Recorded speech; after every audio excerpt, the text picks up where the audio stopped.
அமெரிக்காவும் இஸ்ரேலும் இணைந்து ஈரானை அழித்தே தீர்வோம் என்ற நோக்கத்தில் நடாத்தும் இந்த யுத்தத்தில் ஈரானின் மிக முக்கியமான தலைவர் ஆயத்துல்லா ஹொமைனியை கொலை செய்து விட்டதாக அமெரிக்காவும் இஸ்ரேலும் இணைந்து அறிவித்துள்ளது. டொனால்ட் ட்ரம்ப் இந்த தகவலை ஊடகங்களுக்கு அறிவித்துள்ளார்.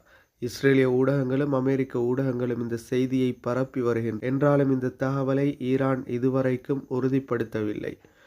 துபாயின் விமான நிலையமும் தாக்கப்பட்டுள்ளது. அதேபோல் இந்த யுத்தத்தில் பல இடங்கள் அழிக்கப்பட்டு வருகின்றது. ஈரானின் ஆயிரக்கணக்கான இலக்குகளை நோக்கி தாக்குதல்கள் நடாத்தப்படுவதாக அமெரிக்கா அறிவிக்கும் அதே நிலையில் ஈரான் இஸ்ரேலின் டெல்லவில்லா அதாவது தலைநகரை நோக்கி பல தாக்குதல்களை நடாத்தி அழித்துள்ளதாகவும் அறிவித்துள்ளது.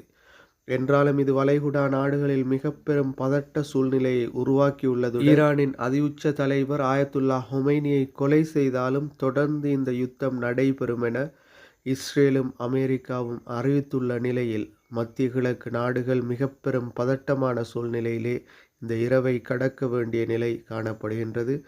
தொடர்ந்தும் என்ன நடைபெறும் என்பதை பொறுத்திருந்து மத்திய கிழக்கில் சமாதானம் ஏற்பட வேண்டும் என்பதே அனைவரின் மிக பெரும் எதிர்பார்ப்பாகவும் காணப்படுகின்றது.